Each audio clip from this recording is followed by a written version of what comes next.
When you're having conflict with your marriage, here are some things to consider. First, if you're not willing to hear your spouse's opinion, well, that's a problem. For example, unless you consider your spouse's opinion as serious as your own opinion, well, as it's a statistical fact that most marriages won't make it. For example, your husband doesn't like it when you wear because what you're wearing in public is amazingly sexy. He knows everyone just stares and it bothers him.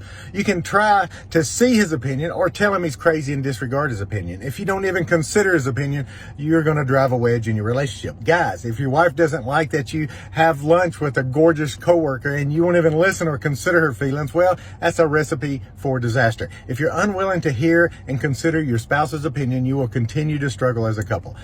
When what your spouse feels doesn't matter, you are in trouble. I need a favor. I'm trying to get 100,000 followers on YouTube, so please click below. You can also click below for a free book or save 500 on my video series. Quick tip from a couples therapist.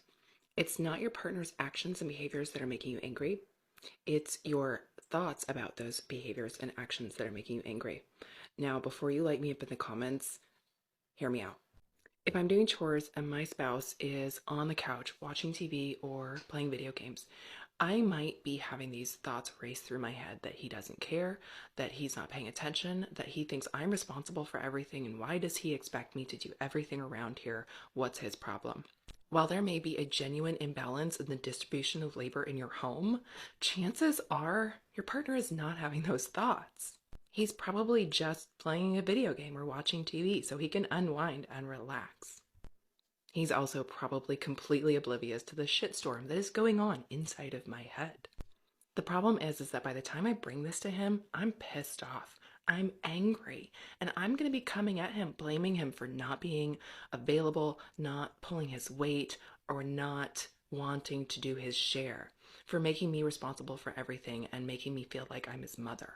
And when I come at him like that, he's going to get defensive because that's probably not true. None of that is probably true. The next time this happens, here's what I want you to try. I want you to take a deep breath. I want you to notice the stories that you're creating in your mind, the things that you're telling yourself that may or may not be true. Instead of running that story in your head, getting pissed off, and then coming at him, I want you to think about coming at it from a different angle. Try and approach it in a more neutral way. Something like, hey babe, I noticed you're playing video games, watching TV. There's a lot of stuff that needs to get done and I'm feeling pretty stressed about it.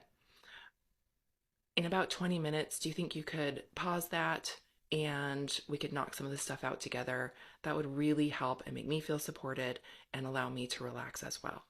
Then I want you to give them a chance to respond. They might need a little bit more time, or they might be on a game with a friend who they don't get to talk to very often, and that friend's only going to be on for another 30 or 40 minutes, and they can ask for that time and then be able to show up for you. But I want you to give them a chance to show up before you make the assumption that the stories you're creating are true. What I think is the biggest reason why couples split is because they have a lot of resentment due to an inability to properly repair. So I'm going to share 8 things to keep in mind that will help you be successful in clearing the air in your marriage. Number 1, the thing to realize is that repair has to be a one-way street. It cannot be tit for tat, or you're never going to get what you need. It's going to feel like table turning. So for example, if your spouse brings you something, let's say they need repair around something, and that reminds you of something that you have a beef around, that's actually not the time to bring that up. You're going to have to wait to bring it up later, even if what they're bringing up is connected to something that is bothering you. Number 2 is you have to know what you need for repair. Do you need a commitment? Do you need an apology?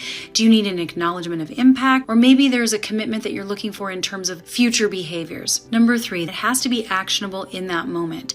So a lot of times when we want repair, we bring something up and it's mostly focused on what was wrong, but if it's not followed with something that's actually constructive, you're not fixing anything. Number 4, even if the thing that you're looking for is going to happen in the future, you can still ask for a commitment now and ask for a change in behavior that will occur in the future, but the agreement can happen now. If the only way that you're going to feel better is to see what happens in the future, that's actually not repair. That's waiting for repair, that's postponing repair. Number 5, you have to remember that you're the one that's responsible for communicating your own repair needs. It's not fair to expect your spouse to know exactly what you need for repair, because some people need to be heard, other people just need to move on and have, a lighthearted joke. What is repair for you is going to depend depend on your core wounding and your past hurts and your personality, and that's of course going to be different than your spouse's. Number 6, if you're stuck in an argument and you want to be able to be done with it and just move on, but you just don't know how to find your way out because you sense that there's something that your spouse needs, usually it's because one or both of you is trying to get something from the other, but it just hasn't been articulated. So a powerful thing to do in those situations is to ask yourselves, what is it that you need right now to feel better? What is it that I really am looking for in this conversation? Number 7, now let's say you ask for something and they can't give it to you. Try to get curious and not just assume they're not wanting to give it to you. Maybe they want to give you what you need, like an agreement going forward, but they're afraid they're going to fail. Or maybe you want them to apologize and they don't really feel like it was their fault. Usually there's something that can be given. And the idea is to try to look for what you can give for repair. If you can't say sorry for what you did, but you're sorry for how you did it, or the tone that you brought, or maybe you're just sorry for the impact that it had, that's something that you can offer. And finally, if you find that repair is not forthcoming and there's resistance in you or your spouse, you have to ask yourself, what is getting in the way? What are we making more important than repair? What's happening? Sometimes we have to do a cost-benefit analysis. We have to look to see if there's any secondary gain, or maybe you're just too physically escalated and you're not ready to repair. Always ask yourself, what is getting in the way of my willingness or my spouse's willingness to repair? And maybe we have to focus on that first before we can actually have the repair that we're looking for. Here is a reality check I like to give all of my couples that do premarital with me. When you are picking a partner, you are picking a specific set of unresolvable issues. Issues that will always be present to some degree because of the type of people you are together. Now that might sound very pessimistic. And what I mean by that is that conflict is much better approached from a management perspective as opposed to a resolution perspective, because there are only usually a few conflict points that we can actually resolve, right? Take practical steps and do that. And if we can, we do it. But for the majority of issues between couples, small or big, they require tolerance. They require respect. They require mutual understanding about what the issue is and letting the issue still exist alongside them without it blowing up into a huge disagreement and a lot of resentment and bitterness. That is our goal for healthy conflict. It's not getting rid of all conflict points. It's learning how to coexist with the discomfort of being two different people.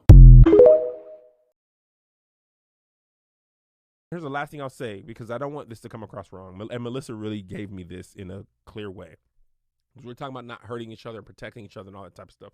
So we're having this really serious conversation one day, and I'm like, okay, bet. You want to be honest? I'll be honest.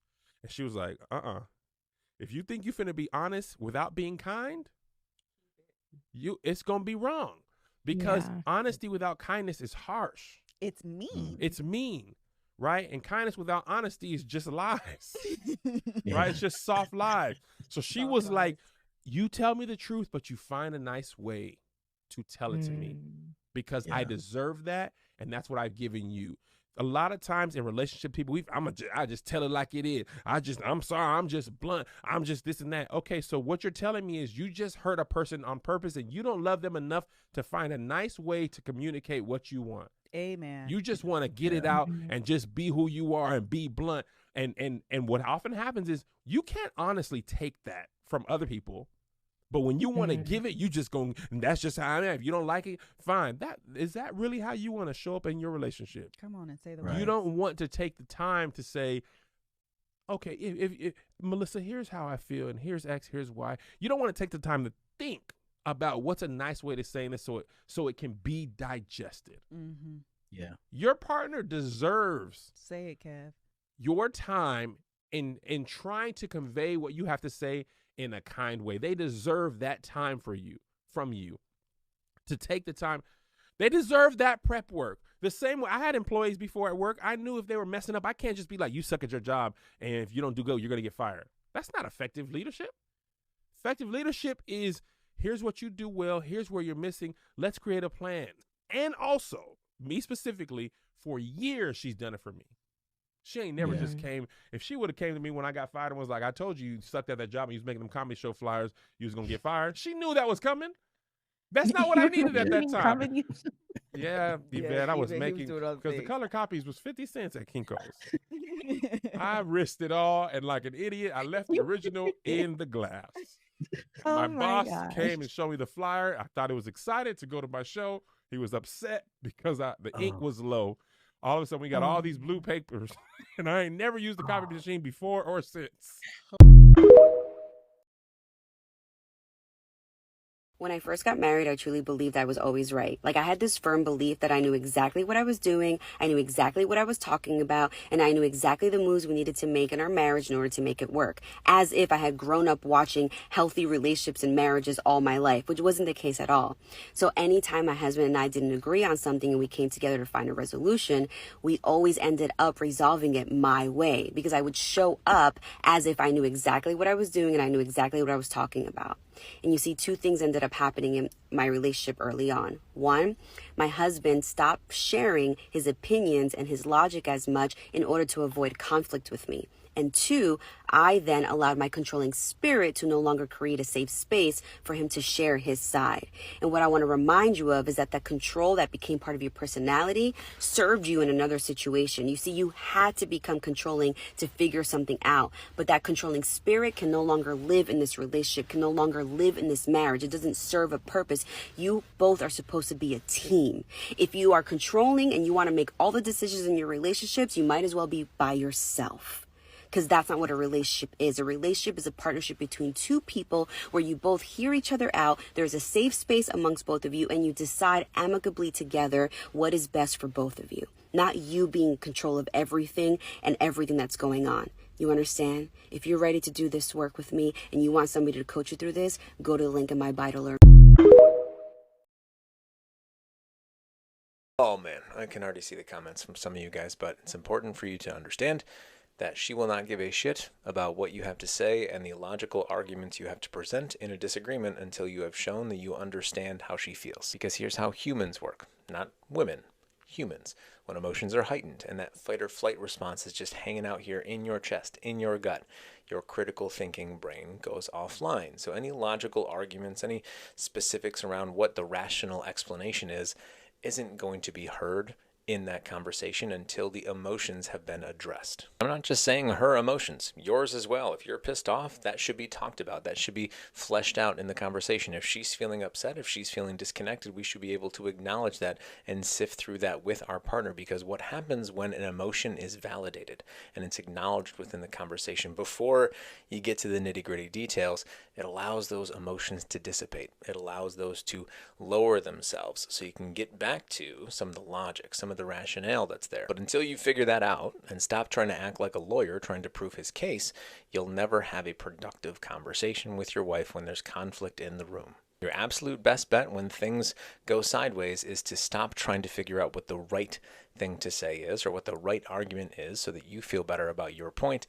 It's simply to understand that right now people are pissed off and there's energy in the room that is getting in the way of us having a meaningful conversation. So I need to address that. I need to acknowledge that. I need to validate the emotion that's in the room and speak about how I'm feeling as well, so that we both can lower our guard and actually have a conversation about what happened here. And if you feel like you're in way over your head with this stuff and have no idea how to navigate it, then hit me up, go over to my profile, send me a message or shoot me an email, because that's what we do here at The Evolved Man, is help guys like you navigate their marriages in powerful and purposeful ways so they can get back to loving their wives instead of being in conflict with them all the time.